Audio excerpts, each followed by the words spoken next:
Hello and welcome to the 1916 podcast. I'm Tim Masso here with Armand Johnston.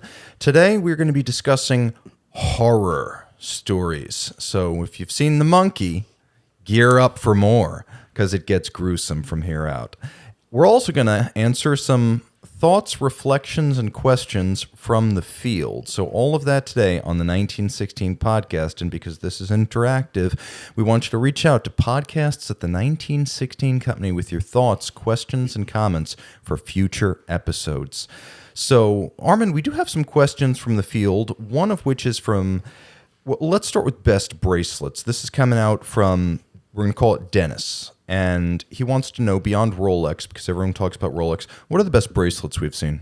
Yeah, absolutely. So there are a ton of fantastic bracelets in the industry. Two that I would first and foremost outline are the new Santos bracelet, which is quickly and easily adjustable with just a sharp fingernail, and the Longa Odysseus bracelet, actually, which took a little bit of time to grow on me.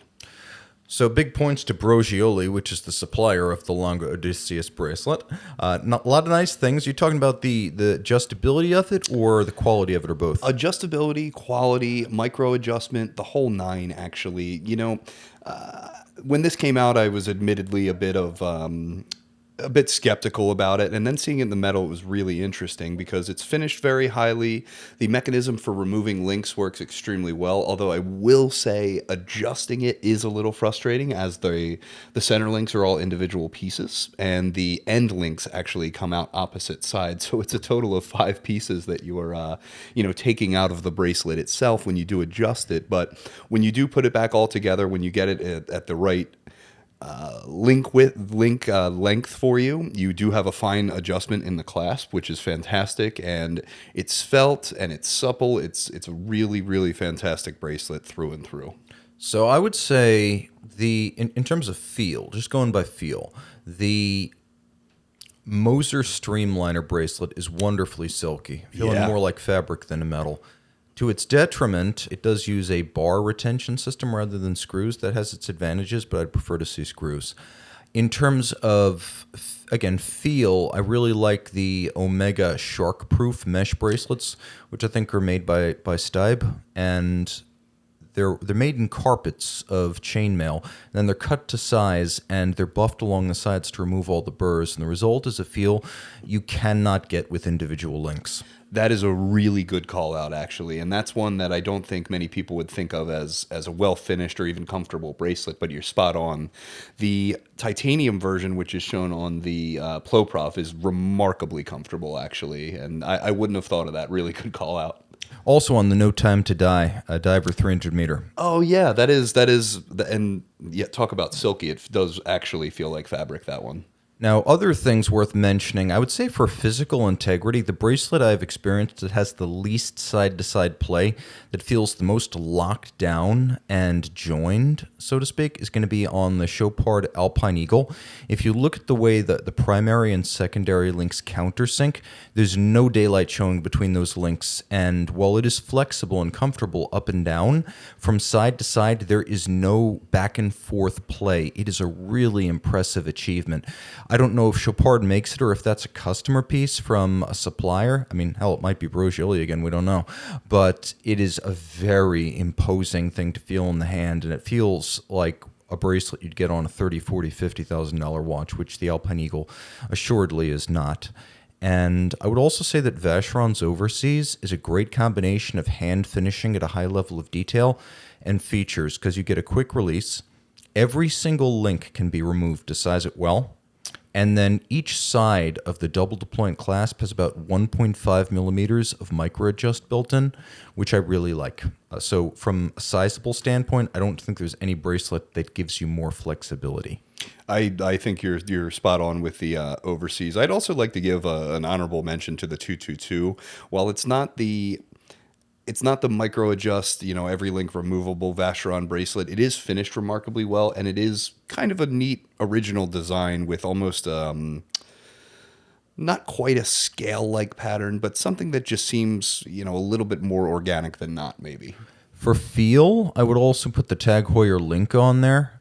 I wouldn't necessarily say it's the best looking bracelet, but I do think the link comes up more often than any other bracelet in like the mainstream luxury class. When we're talking about the feel of a bracelet, the link just comes up again and again, a little bit like Blancpain and their X71, just two bracelets that are always mentioned for really nice feel. So there you go. Dennis, I hope that hits the spot. We talked about some bracelets that are not Rolex. So if you guys are out there, you have some favorite bracelets, bounce us back, podcasts at the1916company.com. All right, so now we're going to talk about today's topic, which is horror stories. So this is going to be pornographic service costs, watch theft, counterfeits, shipping problems. We're going to talk about all of it. And we've been in this business between us probably close to 20 years now. So between the two of us, we've seen the worst of the worst. And we're going to, within reason, because we can't give up identities, but we're going to do our best to share this today. Armand, why don't you lead off with our first horror story? Well, I will kick off with... I'll do a client story first, actually. Client and good friend of mine.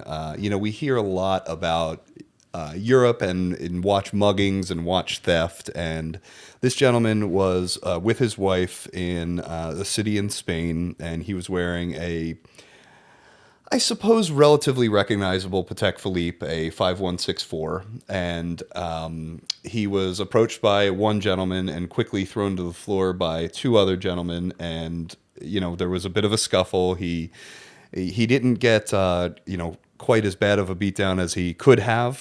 Those are his words, but he did lose his watch to these robbers, to these muggers, and it was a really it was a bad experience, and understandably so. Even going to the authorities, the Spanish police suggested, "Oh, maybe you should chase after them if you wanted the watch back."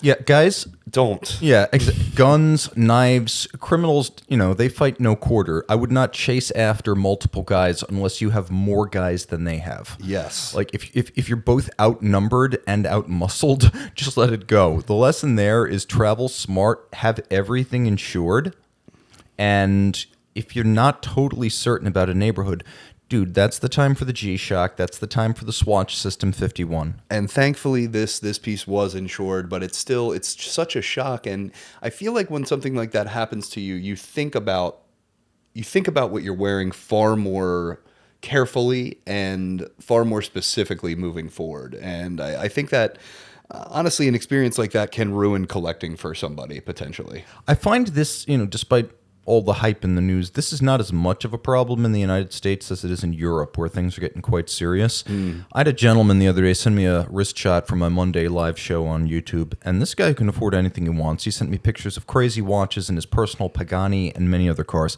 He was going to London. I think it was London he was going to, and he was wearing his G-Shock just to be sure. And that is the way to go. Yeah. Now, here's the thing. There are many different ways to steal a watch, and in general, criminals will take the path of least resistance. So while a physical assault on the street is sensational, a lot of watches are just stolen from wherever they're stored or slipped off the wrist of a victim unawares. So on the first count, and I'm not going to expose anything that hasn't already been exposed by the people involved. If someone's got a horror story that they confided privately, I'm not going public with it. This is just stuff that's been shared in public by people I've encountered. So there was one gentleman who is a great connoisseur who had everything: Platinum Jaeger-LeCoultre, Complications, Patek Philippe, Vacheron, and he went on vacation, and his home in Paris was burgled. Now, normally you would think having a safe gives you some degree of security against getting ripped off, but they literally waited for him to go, and they waited for him to be gone, and then they removed the safe from the physical firmament. They ripped it out of the wall, and all they need to do at that point is take it to some place where they can hack it open, because given unlimited time, they will eventually crack the safe. So even if you've got your watches in a safe in your house, if it's known, like if you're a famous collector or you're public about your stuff, they know ultimately you're going home with it. I would never leave watches in a safe at home. Use a lockbox at a bank. There's a reason they're there. Now, if this is the same gentleman that I'm thinking of, there was also a significant amount of art stolen in the same robbery, correct? Yeah, I believe the house was burgled top to bottom. I Yeah. don't think they restrained themselves. But the thing here is that I don't think the watches were ever recovered. Now, I don't know if they were stolen to order or if this was just guys who had a source on the black market who would take things without asking questions. But as far as I know, these watches have never been recovered. And another thing to remember is if you have your watches in a safe, you look at what happened to the British cyclist Mark Cavendish, where there was a home invasion in Britain, and he'd been on social media as a Richard Mille ambassador and the owner of many fine watches. And whether you have a safe or not, all people need to do during a home invasion is have access to you. Because what are you going to do? Not open the safe when they threaten to amputate fingers? Like, cutthroats are cutthroats. You're going to give them what they want, and the safe's not going to help. So I don't actually recommend keeping anything that valuable in your house in a safe. I would actually recommend just putting it in a bank safety deposit box, because the idea of a bank getting rolled to steal some watches from one of hundreds of safe deposit boxes, it's never going to happen. They'll never know it's there. And even if they do, what are they going to spend an hour going through all the boxes while SWAT teams, mass out front? So that is the place to put your watches that are surplus to your needs. Maybe keep 1 or 2 watches at home, but definitely, I mean, you're more likely, frankly, if you hide the watch in the bag of dog food than if you put it in an easily identifiable safe. You're more likely to hide the watch in the dog food from a committed criminal than you are to hide it in a safe. With all this talk of watches being stolen, I thought I should outline kind of a part of our inspection process, actually. One thing that we do that does set us apart, and a lot of dealers do this, it's not just us, but a major thing that we do is we run serial numbers and reference numbers through a couple of different databases to ensure that if the watch was ever reported stolen, we will know. And that is something that, again, a lot of dealers will do, but some dealers won't. And it's a very, very important step in the process of purchasing or taking in trades. And, quite honestly, client trust to a certain degree, because the last thing you want to do is buy a pre-owned watch and find that it has been reported as stolen at some point. And what always shocks me is how often this becomes a problem at auction. Oh, yeah. Like, given the relatively few marquee watches we do thousands of watches a year and we check them all. Given the relatively few number of super high-end watches that go through the major auction houses, I'm always shocked when something's either withdrawn due to a claim against the ownership, like a stolen watch report, or the watch is sold and the person who saw it at auction told the auction house it was theirs, produced a police report and the original sales invoice, and the watch either gets sent to the person who bid on it or returned to the person who consigned it to auction. It's like, that's the thief, or that's the person who benefited from the thief.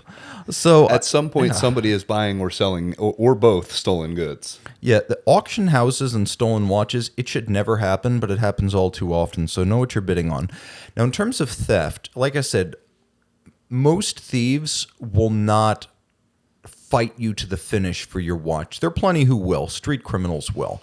But they're also fairly sophisticated operations that mostly play, I wouldn't call it the long con, but maybe the medium con, where, here's an example again. This was publicly disclosed by the victim on a web forum, so it's not a secret.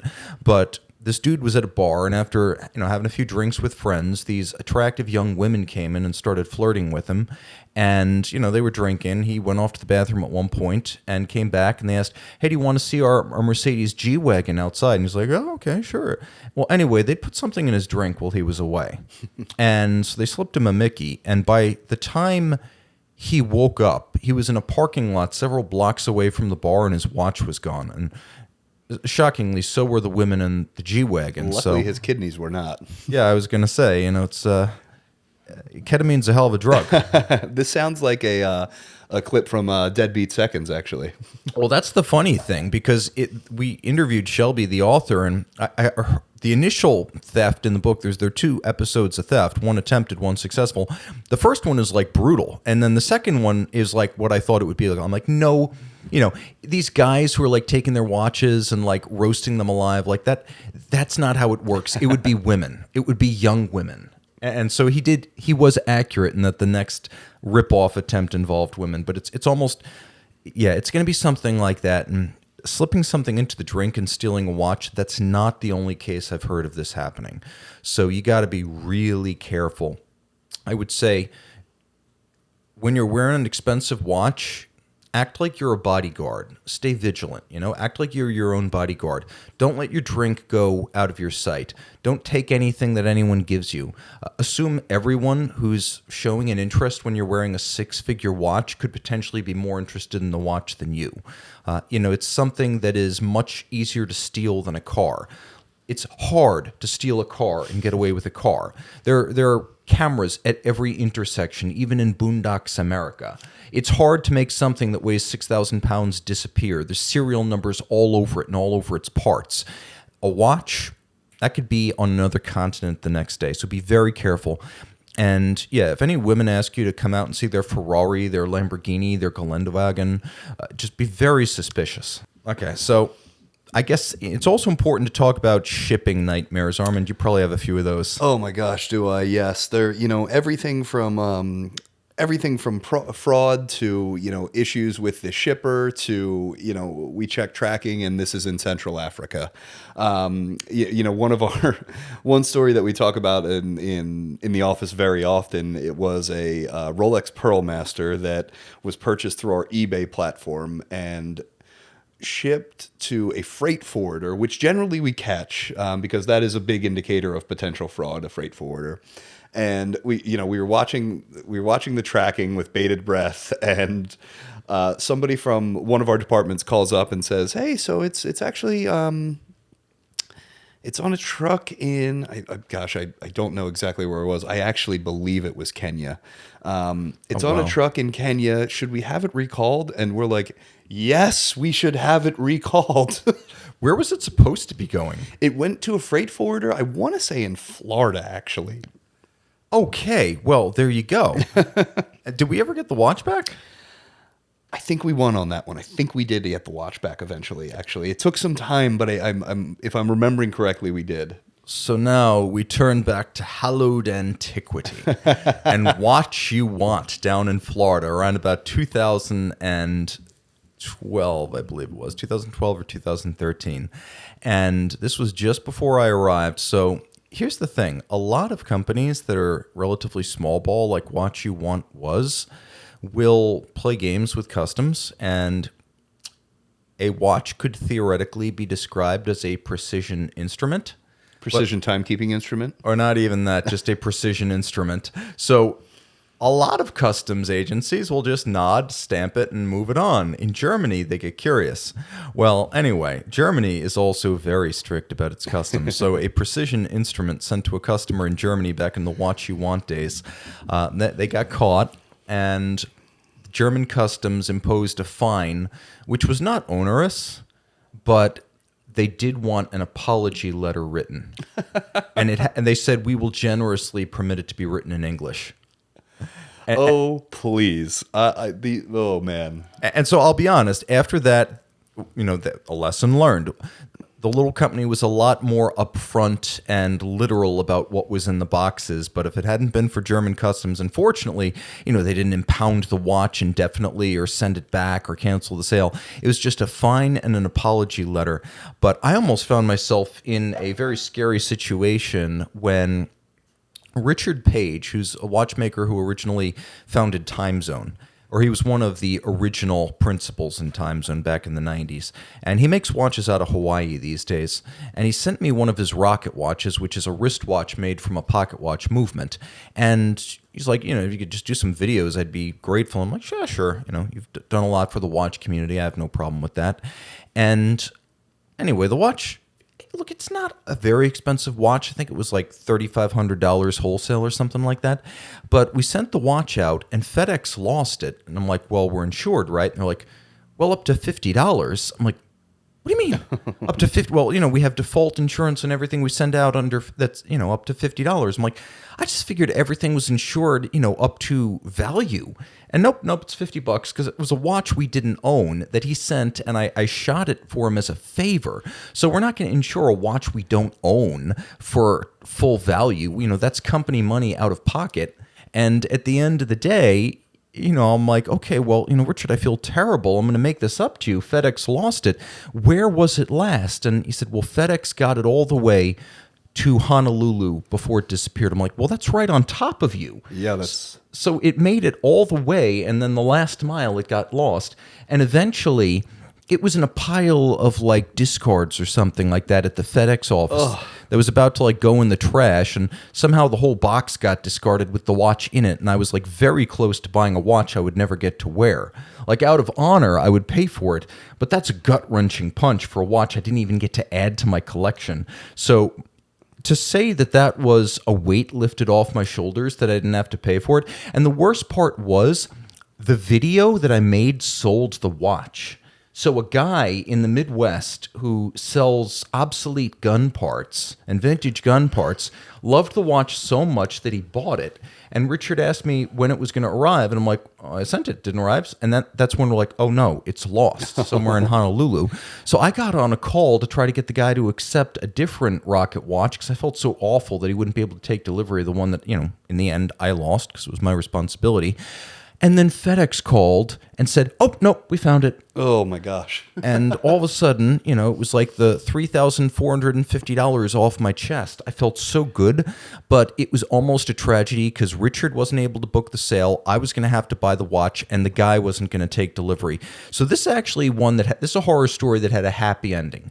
That is a very happy ending. And I think that pinpoints why, we blanket insure every shipment and through a third party, not through FedEx, because you're absolutely right. If you go through FedEx's insurance, it will be $50. Which is why now, if anyone sends me a watch to be reviewed as a favor, I tell them they have to be responsible for shipping and insurance into and out of the 1916 company. I'm happy to do the favor, but I cannot be on the hook. If I'm going to buy a watch, and you know how infrequently I buy a watch, I want to make sure it's something I really want and I get to keep. And now that's also why, when we're buying watches or taking trades in, again, we have that blanket insurance to a certain degree. And anything beyond that insurance, we call our third-party provider and get further insurance coverage every single time. It's not something that we ever leave to chance. Now, I remember back at Watch You Want, there was a scandal about a watch being, I think we recalled it before it reached the end of this cycle, but some salesman who did not think this through got a request to buy a watch from someplace in Eastern Europe that might have been at war at the time. I think it was like in Crimea in 2014. Nothing was happening in that part of the world at that time. What are you talking about? No, sleepy backwater, right? So anyway, the watch got shipped on the basis that a photo of a pile of money on a table was transmitted to the salesman, who took it as proof of ability to pay, and the watch was forwarded, and someone who had a little bit more common sense, or maybe like exponentially more common sense, found out about this and canceled the transaction and got the watch back. But if you're so desperate to earn a commission that some guy in Eastern Europe in a sanctioned zone that could be considered at war sends you a picture of a pile of money on a table, and it was apparently US dollars, so he thought it was straight up. Oh my God. I have two guesses as to who this is, and I'll ask you offline. This person is no longer with us. That narrows it down a little bit more. Okay. This might be before your time with the company, or at least that pre-owned side of the company. But anyway, if someone ever promises to pay for something from Crimea with a pile of money on the table, assume that at the very least that's blood money, and more likely you're getting ripped off. That is generally not how we accept payment. I think we accept credit cards, we accept direct transfer. I think we'll accept certain types of crypto. I mean, we'll accept a pile of cash. You do have to fill out a tax form, and we are going to take our time counting and penning it. Yeah, right. And by the way, I've accepted piles of cash. Unmarked, non-sequential bills. Small, unmarked, non-sequential. So yeah, that could have been a horror story, but I think it was a horror story, just not a watch horror story. Wherever that money came from, that's the horror story. So damage. This is always good because we've all seen watch service invoices. They range from a few $100 to a few thousand.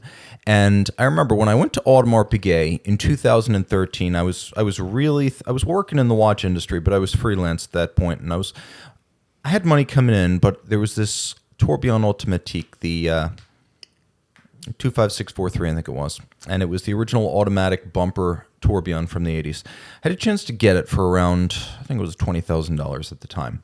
But I was concerned that as old as it was going to almost certainly need to go straight to service. So I reached out to Audemars Piguet in New York at their Midtown boutique, and it was actually pretty reasonable. They said expect a service cost somewhere between $4,000 and $5,000, which for them, for a tourbillon, for what could reasonably be described as a vintage watch, that was reasonable. And I asked him, just offhand, what's the worst quote you ever saw for a service? And the woman who was there, she was the watchmaker, she said, we had a guy come in one time who had a watch in his pocket, and it was a vintage minute repeating pocket watch. And at some point, he was horsing around with his dog on a dock. He fell on his behind onto the watch and then tumbled into salt water. Oh. So the watch first got crushed, then it got drowned. Submerged. Oh, my God. And I was shocked when she told me it was only a $25,000 charge. Because that's a complete ground-up restoration. That's not a service at that point. That's not just it needs parts. That it needs parts we haven't made in like 85 years. Oh, my gosh. Talk about bad luck. That is...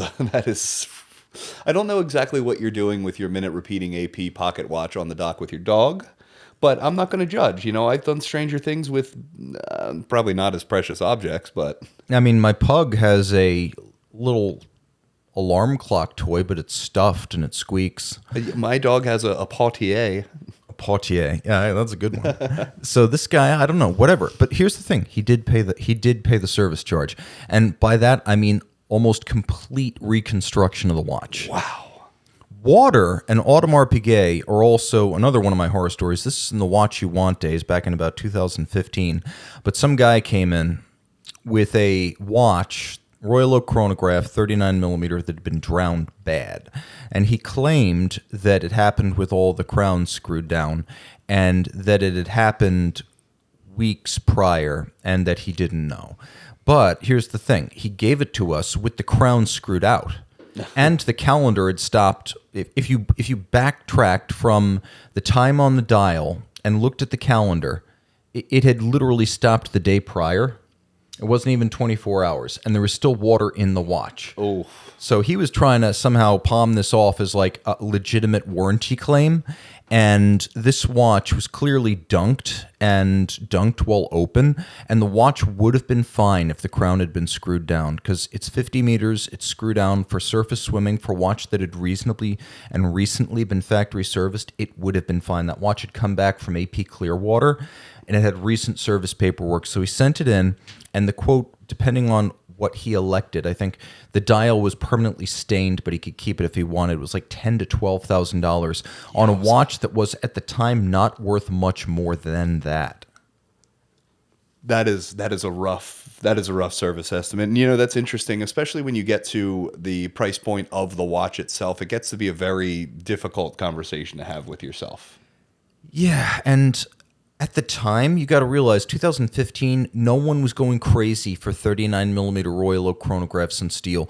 That was back when we were still buying 5711s for like $16,000 and selling them for $18,000, $19,000. Good old days. So a $12,000 service charge on a watch that might have been worth at most $15,000 at the time, that was apocalyptic. And it's one of the reasons most of the most expensive service costs I've seen on normal watches have been the result of some kind of water intrusion. So take it seriously. And if something like that happens, the first thing you need to do is get your watch to a watchmaker, and he'll put it on a heating pad and try to get the water out of the watch. That's not going to be one and done and return the watch to you that day. It's still going to have to go for a full service, but what it will do is stop corrosion in its tracks before you start looking at parts replacements rather than a cleaning, oiling, and adjustment. So have you seen any crazy service charges or crazy damage? You know, I have heard on good on good rumor, I suppose, a $50,000 service charge on an FP Journe astronomic. Was it an astronomic or was it a sonnery souverain? It was an astronomic. Oh, it was an astronomic. Okay. It was a, it's something that I don't completely not understand. I guess I should ask you, Tim, on a watch like that, what do you think is a reasonable service? Well, it's hard to say because I've been told that a standard service on the sonnery is like 50 grand. And here's the thing. The sonnery is a grand sonnerie, and it is also a minute repeater.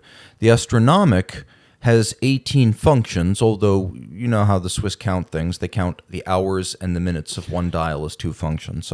But realistically, it's a tourbillon, it's a minute repeater, it's an annual calendar, it's a dual time, it's a moon phase, it's an equation of time, it's a sunset, it's a sunrise, which is geographically proximate.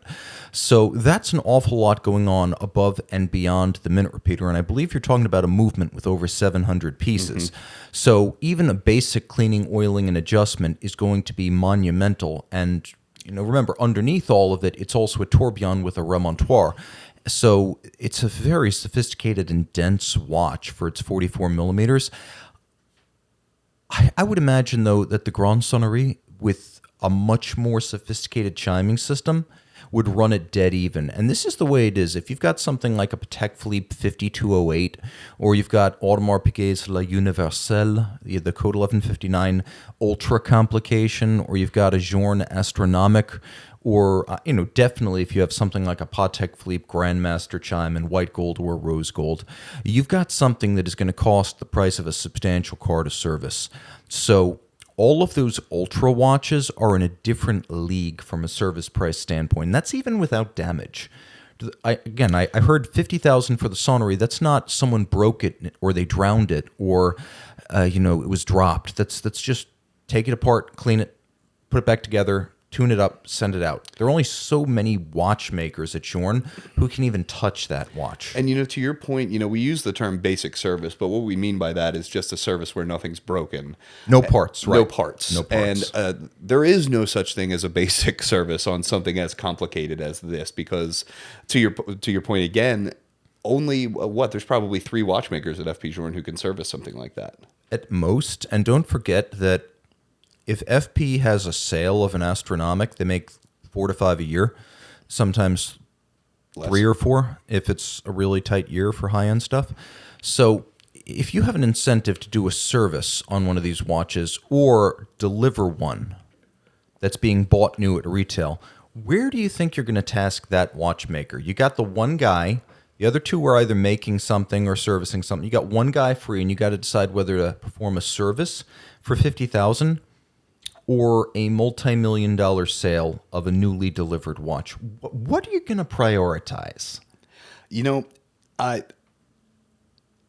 the way it is at every brand, by the way. They're all set up to build watches, not service them. Service is a dirty word in this industry, and that's why, things like the service center that we built is monumental in its own right, and, it's just another one of those things that kind of sets us apart. And gosh, anybody who has the chance to take a tour of our service center, I certainly do recommend doing so.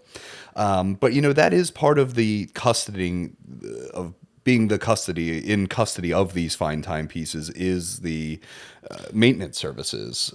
That's part of the equation. That's part of what you have to keep in mind when owning and using, high 6- and 7-figure timepieces. Yeah, when you look at a Ferrari, if you look at anything before, I want to say the 360 on the V8 side, and probably, again, Ferrari guys, correct me here, but anything that is prior to the 599, it's probably going to need an engine out to do belts. If it's mid-engined, it will. Like if it's a Testarossa or a 512M or a BB from the 80s and 70s, doing the full engine out on a mid-engine Ferrari, because they might have been able to do the belts with the engine in on a 612, but having to do the full engine out, it's not just what it sounds like. a 355 has to be basically broken in half to get that engine out and do the engine out. And there's not a huge delta between the price of doing the full engine out teardown on a V8 355 compared to a Testarossa with the Boxer 12. And you have to factor that into the value of the car, which is why there were so many unmaintained Testarossas kicking around 2010, 11, 12, even 13. And I remember seeing them listed for as little as $50,000 because the price of the engine out on these cars was approaching the value of the vehicle. Now, today, everyone loves the Testarossa. Testarossa and Countach prices have taken off. No one bats an eye about doing an engine out on them because of what they're worth now, especially if you've got a 512 or a 512M. But there was a time when these cars were worth so little that the incremental price of doing the engine out would add like 60 to 100% to the price of the car, and people just weren't doing it. And that is something you need to look at when you go shopping online for a very complicated watch. If someone is selling like an IWC 3770 Grand Complication for, I don't know, $75,000, now that watch should retail between 80 and 90. It might be that they don't want to go out and service it, and that's also something you got to think about if you're looking at some John Schaefer cased AP minute repeater with a jump hour from the 1990s, that watch might need a $10,000 service at AP. So if you're looking at like a $50,000, $60,000 purchase price to get it in rose or yellow gold, you really have to take that into account. Now, if it's something like an Astronomic Souverain from Journe or, a 6300 Grandmaster chime from Patek, the watch is worth so much that it's less than 5% of the cost of the watch. Even the pre-owned cost of the watch, even the wholesale pre-owned cost of the watch. But you really got to be careful once you get those Grand Complication size service charges for something that costs well under $100,000. JLC Master minute repeater, some of them you can go out there, you can get them for $50,000 depending on the material. You really got to think about that. Now, what else could I say in terms of things that just flat out did not work? I would say the earliest days of the Omega coaxial. Yeah. Oh my gosh. All the way through 2500C did coaxial have issues, and I believe the main difference between C and D was the amount of lubrication used. Actually, yeah. C was when you C. Initially, the B was an upgrade to the escapement and the bridge architecture for the escapement. And then C was a big one because that was the arrival of a beat rate that was probably better suited to the coax, 25,200 vibrations per hour. So they say, at a bare minimum, if you're going to buy a 2500 to wear, get the C. But if you want to get the A, try to get one that's never been touched, non-functional, all the original parts. Because Daniels actually oversaw the assembly of the first handful. And the fact that he helped to make it is more important than the fact that it probably doesn't work. Agreed entirely. And the same is true for the Ulysse Nardin Freak 1. The original version, the dual direct escapement, which was a double direct impulse natural style, you want that. Even though, again, it has some functional issues, you want it in its unaltered form. So if you're ever going to buy one of the original Freaks, ask whether it's a Freak 1 or a Freak 1.5 and see whether it has symmetrical or staggered teeth designs on the escapement. But this is another, I don't want to call this a horror story because it was a learning experience with a very new technology, both the double direct impulse system and the use of silicon, but it's still worth mentioning there. I would say another horror story was probably the rollout of the Audemars Piguet Code 1159 in 2019. How did you experience that? Gosh, not as a watch lover, not well. This was something that we heard of we heard buzzings for probably 2 years prior. AP has been working on this for the better part of 8 years. The Jules Audemars is going away. The Jules Audemars is going away, which, was never really an on-fire line. And now looking back to it, I miss Jules Audemars very much. I miss the Ed Piguet line as well. But I remember thinking like, okay, this is something that could potentially change the face of Audemars Piguet in such a fantastic way. We won't have just Royal Oak. We'll have, and we won't have millinery. We won't have what we're used to with AP, and maybe the DNA will change slightly. And it just came out in such a. Now I'll preface this with saying they've made improvements. Big improvements. I'm going to give them Huge. total credit for that. But the initial launch went about as bad as could have been expected. It came out with such lackluster nothingness behind it. It came out with flat dials, poor handsets. The case design, I'll give it to them. It's fine. It's interesting. It's gotten better as the time has gone on.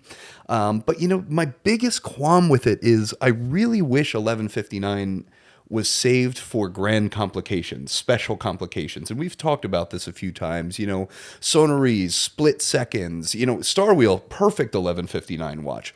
Perpetual calendars, which was the original launch. The Aventurine dial, fantastic. Fantastic. Such a great release. And if they had just maintained that case for their special complications, for their grand comps, for their own realm of the extraordinary, AP could have been on to something very, very cool with Code 1159 because it skates this.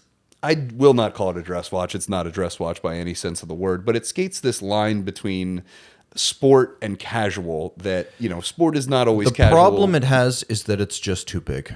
It is too big. It's too thick. And I think in a lot of cases it's too thick. And I think the design language, again, it's between two things. It's not a dress watch. It's not purely casual. It's not purely sport. It's a mixture of all of it. But what I do like about it is that there is AP DNA in the case. There's some angles, there's some faceted finishes, and they have been working on it in really great strides. So let's go back to what didn't work in 2019. So there's been a lot of noise about the retirement of the Jules Audemars. That was open. What came after shocked everyone because the first photos came out just before SIHH, and this was the last year they did SIHH. And it was specifically the chronograph and the self-winding. It wasn't the tourbillon, it wasn't the minute repeater, it wasn't the perpetual calendar. Those looked pretty good. But the flat blue, black, and white dials with very few features, no texture, no color gradient, no depth. People were posting pictures of stuff they found on AliExpress for $50, and it was shockingly similar, at least as an internet photo goes. Now, people who saw the watches all remarked on the fascinating non-flat crystal with the dihedral refraction effect and these open, airy, buttressed lugs with internal beveling, and how it was a lot more nuanced and handsome than it looked in the photos. And that was all true. But the problem is you get one chance to make a first impression. And by the time we got to Watches and Wonders Miami, because that was the one and only year they did it in Miami, I think it was in February, I spoke to some people from AP, and when I mentioned the Code 1159, almost universally, they would bite their lip, their eyes would roll back into their skull like a shark snacking on like fresh meat, and you would see like the stiffening of their facial features, and they'd say, "Look, we know it's being discussed. We only want to sell a few hundred of them. That's the goal. It's not supposed to be a mass-produced product." I'm like, yeah, now, 1 month ago, you weren't saying that. Like, I can see you've pegged back your expectations. But sure enough, they knew what they needed to fix, and they spoke to people who quickly focused in on the dials. But by the middle of 2019, they came out with the Bolshoi Theater Edition, and that debuted a gradient lacquer dial, blue fading into black. Pardon me, it wasn't lacquer, it was enamel. Initially, that was enamel, a 99-piece enamel dial, blue fume, and everyone just threw their hands up around their temples and said, gasping, this is what it should have been. Yeah. Why didn't you just wait a few months and do this on the automatic and the chronograph? And truthfully, I guess they took it to heart, because the next year we saw all of these gradient lacquer dials, not enamel this time, but lacquer with gradient fades, and it finally looked like what it was, which was a very expensively crafted watch. Even the original flat featureless black, white, and blue dials cost a lot of money to make. They just didn't look that way. But you only get one chance to make a first impression, and I would argue, here we are 6 years later, the reputation of the model has not fully recovered. No, not at all. And it's still kind of the butt of a lot of jokes, orologically, so to speak. And it's interesting because I find, you'll find a couple of different types of collectors. A good friend of mine has described this watch to me, and he said, mate, it's not something that is for the person across the table from you. It is for the wearer. And, this gentleman has had a lot of watches, and I kind of took that to heart to a degree, because I started looking at the 1159 a little bit differently, and now I try on every one that I see. And I have to agree with him to a certain extent. Again, it's not my favorite watch, but it is more for the wearer than the person across the table. It looks and feels better on the wrist than it does in any photos. And yeah, it's just, it has not recovered, but I do think we need to look at it a little bit differently. Problem is, what it really needs to be at this point is like the final version. Discontinued. Well, no, not quite. But remember the final version of the Vacheron Candid, when they decided instead of all these elaborate multi-metal case customizations and weird complications and dials with technology brought over from passport printing and currency design, instead of all this bizarre stuff that no one was asking for, just make a nice steel Geneva hallmark automatic sports watch that's automatic winding, fully loomed, and in its final iteration, 100 meters water resistant. The Candid was always too big and aggressive to be a dress watch, and I feel the same thing with the Code 1159. At 50 millimeters across the wrist in a standard variant, it's just too big to be a formal, elegant dress watch. But with 100 meter water resistance, maybe a little bit of loom, this could be a great segment splitter that's somewhere between a dress watch and a sports watch, the kind of thing you'd call everyday carry, the kind of thing we'd call an all-arounder. What that last Candid was, a steel sports watch with a Vacheron manufactured Geneva hallmark movement, that's what it should have been in 2008 when it came out. Yeah. And I feel like I'm waiting for the 100-meter case and the loomed dials on the Code 1159. Hell, we've even got steel codes now. Some generous loom on this would change the watch as well. I think a sporty version with a little bit more shock resistance, a little bit more water resistance, and I don't say things like this often, but a chunkier handset and slightly chunkier markers with loom would really bode well, actually. Yeah, I would say consider the difference between something like a green dial 5270p Patek Philippe and the salmon dial. You go from having something that is a very refined dress watch to something that's a lot more aggressive. And I think that would be worthwhile. That would be worth exploring. I would also say that with the codes, one of the challenges that they gave it a weird name. Like all the other headwinds, why give it that name? Challenge, overcome, dare, evolve. I mean, what? I'm not trying to throw too much shade at it, but I'm just confused, honestly. It seems like this is the kind of thing the Swiss do all the time, though. It's true. You're not wrong. It just seems like something that somebody threw into an AI bot and said, come up with a clever name that's an anagram and has a time attached to it. And then they say, 11:59, it's just before the new dawn. I'm like, well, it should be the 23:59 to remove all doubt, because it's either before the new dawn or just before lunch. And honestly, 23:59 has a better ring to it. It does. It does sound pretty cool. And by the way, AP, feel free to use that. If you're a Monsters Inc. fan, it's like a 23:19. Yeah, actually, I feel like a Code 1159 with a rotating bezel and a 300-meter dive depth would be a better diver than the Royal Oak Offshore. I agree. I totally agree. Oh my gosh, that's such a cool idea. Please, AP, make this happen. And not that internal rotating bezel you use. That's impossible to manipulate if you're wearing gloves or your hands are wet. Regular dive bezel, please. And everyone will want it. Yeah, no, that's very, very well said. So now the last horror story is going to be Zenith in the 2000s. So Zenith had this history of being a very traditional, conservative Swiss manufacturer. And through the 19th century and the early to mid-20th century, their claim to fame was always a combination of being a true manufacturer and making their own movements. Chronometry was always very important to them.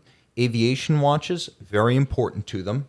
They won a lot of observatory and exposition gold medal trials that just universally lauded for, caliber 130, 135, 5011K, always great timekeepers. And in late 60s, they built up to the El Primero, which from 1969 to about 1975 was really their crowning achievement. But they were purchased by the Zenith Electronics Company out of America, which we call Zenith. And so for years, there were all sorts of problems with distribution. The company faded into obscurity. It got second wind in the 80s as a movement supplier, first to Bell and Concord and then Rolex. And it really didn't emerge as a brand that sold watches in its own right, a brand of record, until the 90s, when it came out with the Elite Automatic that produced beautiful, elegant, traditional watches, and the El Primero's resurrection from 1985 onward, when Zenith really reestablished itself with the DeLucas, with the Rainbows, with the Chronomasters as a purveyor of fine chronographs. But it also went through a series of different owners. And eventually, purchased by LVMH at the end of the 90s, I believe it was purchased from the Movado Group, Terry Nataf, an engineer by training who had previously managed Veuve Clicquot, which is alcohol, came to run Zenith, and he quickly became president and CEO and the last line of defense on the design team, basically the guy who got the final say on everything. And so he almost wore too many hats. He had too much power. For the person who's the chief executive to also effectively be the chief designer, we started getting these watches initially that were a lot bigger than in the past. So the first thing you saw was that the Chronomasters became huge. What used to be 39, 40 millimeter watches became 45. We started seeing these open dials where now you could see the escapement on the dial side, which was not in and of itself a bad idea, but it was a big departure from the 90s. And then it seems like everything went thermonuclear sometime around 2006 with the Dayfi Extreme. And all of a sudden, all hell broke loose. How crazy were these watches? Well, aside from being unrecognizable as Zenith products, the marketing campaigns behind them were ridiculously bombastic. They included guys with their own personal fighter jets, race cars, Terry Nataf on a man-made island in the UAE with belly dancers and a hunting falcon. Like these photos that were being taken to promote the stuff. Sounds like a party, honestly. It was a great party. I know someone who was there told me he thanks Terry Nataf for the weirdest night of his life. All the people who loved Zenith before, it was like watching your child become unrecognizable. I once had one of those Dayfi Extreme open dials with a watchmaker when I was helping him out, and he flagged it as an obvious counterfeit. And I told him, no, they really made this. This is real. Oh, that's amazing. It was a day back in the Watch You Want days when I was working with a watchmaker on inspections and evaluations, and he showed me this, and he's like, can you believe this thing? I'm like, what do you mean? And what about it? His answer was like, I mean, this is so obviously fake. I'm like, that's real. They actually made that. That's only about 6 years old. Oh, my gosh. But look, I am a Terry Nataf apologist. I actually think there's a lot of value in the things he did. By the way, we got a few of Bala Kenwood's finest in the background taking care of business, so please excuse the sirens. But I think he put a lot of money into the company. He built the company museum. He financed the first leg of research for what became the authorized biography of the company that came out in 2015. He put money into Tourbillon. He put money into the gimbaled escapements like the Zero Gs. He put money into the split-second chronographs. He got rid of the strap tool holes on the case, and especially with gold, he made the lugs solid. He got rid of pin buckles on gold watches and added deployant clasps. He spent money on new calibers like the open dials, like the striking 10th complication. He was great from an investment standpoint. It's just his creative vision was off. He shouldn't have been the one rubber stamping the designs. Exactly. That was just too much control. I actually think there's a lot to excuse the Terry Nataf era because it set up the golden age of Jean-Frédéric Dufour that lasted from about 2009 to just after he left. He left in 2014, but the last of his watches came out in 2015, and they were great. But a lot of those mechanisms, not the design of the watches, but the mechanisms underpinning them, were developed under Nataf. And the original new vintage 1969 watches that helped to sort of put Zenith on its current course toward classicism and vintage reeditions, those were also developed under Nataf. They came out in 2009 while he was still there. So I think we really need to rethink whether that was a nightmare issue or an era of nightmares at Zenith, or if maybe it was just growing pains. Fair point, because the tide change kind of towards back to the classicism helped Zenith a lot, and now they're doing something that's I think interesting. I like a lot of the modern Zeniths, actually, still maintaining that classicism, but all the while pushing pushing Defy into the future in interesting ways. And now, I don't love every Defy that I see, but there are quite a few that I do really like. So I like the juxtaposition between pushing the classicism and the modern. I think the classicism was very important for them to get to the modern. And I'll also say this, the watches were well made in the Nataf era. Like, you take that outrageous Defy Extreme C that the watchmaker thought was a counterfeit, in the hand with its bracelet, it feels incredibly solid. There's nothing about that watch that speaks to cost cutting or corner cutting. It was made in earnest. It wasn't a cynical ploy. We've seen, Invictas that have the same kind of aesthetic, and you put it in the hand and you're like, well, this is a piece of junk. Whereas with this, you would put it in the hand and you'd be like, look, I don't know if it's my style, but money was spent here, and it's self-evident. This is Eyes hefty. closed. There's something there. It's like, I can feel this is like the door of a Mercedes-Benz made in 1985, when they were made to a standard, not a price. And that Zenith era of Nataf, the watches really were made to a standard, not to hit a price point. And if anything, that's probably one of the reasons he was dismissed, because he was spending so much on product development that he wasn't bringing in enough money to justify it. So, Terry Nataf, wherever you are, please reach out to me. We'll do Terry Nataf, the interview, and we'll revisit this era, everything that went right, everything that went wrong. But for Zenith fans living it in the moment in the 2000s, it was a reign of terror. And that will be our final horror story of this podcast. So, guys, if you're out there, tell us about your horror stories. Tell us about watches stolen, shipping disasters, service charge disasters, watches you bought that just turned out to be so disastrously not what you expected, or experiences with counterfeits. Let us hear your horror stories and we'll air them out on the next podcast. That is podcasts at the1916company.com. I'm Tim, he's Armand, and until next time, time out.